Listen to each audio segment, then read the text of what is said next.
ఉప ముఖ్యమంత్రి జనసేన అధినేత కొణిదెల పవన్ కళ్యాణ్ జన్మదిన వేడుకలు మంగళవారం అట్టహాసంగా జరిగాయి. ఉదయం నుంచి జనసేన నెల్లూరు నగర అధ్యక్షుడు దుగ్గిపాటి సుజయ్ బాబు ఆధ్వర్యంలో నిర్విరామంగా కొనసాగుతున్న సేవా కార్యక్రమాల్లో భాగంగా నగర పార్టీ కార్యాలయంలో కేక్ కటింగ్ కార్యక్రమాన్ని నిర్వహించారు.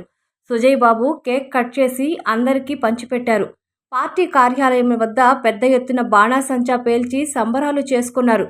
ఈ సందర్భంగా సుజయ్ బాబు మాట్లాడుతూ, ప్రతి సంవత్సరం లాగా ఈ సంవత్సరం కూడా పవన్ కళ్యాణ్ జన్మదిన వేడుకలను నిర్వహించడం సంతోషంగా ఉందన్నారు. ఆయన జన్మదినాన్ని పురస్కరించుకొని సేవా కార్యక్రమాలు చేయడం జరుగుతుందన్నారు.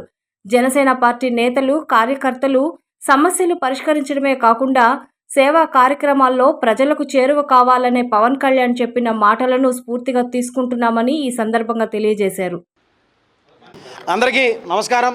ఈరోజు మా నెల్లూరు నగర కార్యాలయంలో ఈరోజు పవన్ కళ్యాణ్ గారి పుట్టినరోజు సందర్భంగా మా అధినేత మరియు ఆంధ్రప్రదేశ్ రాష్ట్ర ఉప ముఖ్యమంత్రి వర్యులు అనేటువంటి మా అధినాయకుడి పుట్టినరోజు వేడుకల్ని ఈరోజు ఉదయం నుంచి సేవా కార్యక్రమాల వైపు మా అధిష్టానం ఏ విధంగా అయితే పిలిపించిందో ఈరోజు ఉదయాన్నే మెడికల్ క్యాంప్, తర్వాత మొక్కలు నాటే కార్యక్రమం, తర్వాత గవర్నమెంట్ హాస్పిటల్ నందు రోగులకి పౌష్టికాహారం పంపిణీ ఈ కార్యక్రమాలు ముగించుకొని ఇప్పుడే నగర కార్యాలయంలో రాష్ట్ర, జిల్లా మరియు నగర నాయకులు మరియు డివిజన్ ఇన్ఛార్జీలు అందరితో కలిసి మేము ఇక్కడ కేక్ కటింగ్ కార్యక్రమం నిర్వహించడం జరిగింది. మేము ఈ 57వ పుట్టినరోజు మా పవన్ కళ్యాణ్ గారు డిప్యూటీ సీఎంగా జరుపుకుంటున్నారు. రానున్న రోజుల్లో రాష్ట్రంలో కాకుండా దేశంలో కూడా అత్యున్నత పదవుల్లో మా అధినాయకుడిని చూడాలని ఏకైక తలంపుతో మా జన సైనికుడు ప్రతి ఒక్కరూ ఆయన అంత ఎత్తుకు ఎదిగే వరకు ఖచ్చితంగా ఒక సైనికుల్లా ఖచ్చితంగా పనిచేస్తూనే ఉంటారని ఒక ప్రగాఢమైన నమ్మకంతో, విశ్వాసంతో చెప్తున్నారు.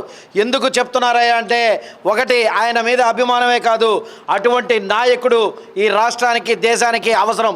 ఎందుకంటే ఈరోజు ఒక నరేంద్ర మోదీ తర్వాత ప్రజల్ని ప్రభావితం చేయగలగా ఒక శక్తి, ఒక సమ్మోహన శక్తి మా పవన్ కళ్యాణ్ గారు మాత్రమే. రానున్న రోజుల్లో ఈ రాష్ట్రం యొక్క దశ దిశ మార్చిన మా నాయకుడు ఈ రాష్ట్రానికి మంచి పరిపాలన అందించి ఇంకా అత్యున్నత స్థాయిలో కూర్చోవాలని, అదేవిధంగా ఇక రానున్న దశాబ్ద కాలం తర్వాత ఈ రాష్ట్రంలో అత్యున్నత స్థాయికి చేరుకున్న తర్వాత ఈ దేశంలో కూడా అత్యున్నత స్థాయిలో మా నాయకుడిని మేము చూసుకుంటామని చెప్పి సగర్వంగా తెలియజేసుకుంటూ, అప్పటి వరకు ఖచ్చితంగా కట్టె కాలేంత వరకు, ఈ కట్టె కాలే వరకు పవన్ కళ్యాణ్ గారి ఫాలోయర్గా, జనసేన పార్టీ నాయకుడుగానే ఉంటానని చెప్పి మరొకసారి మా అధినాయకుడికి మీడియా పరంగా జన్మదిన శుభాకాంక్షలు తెలియజేసుకుంటూ సెలవు తీసుకుంటాను.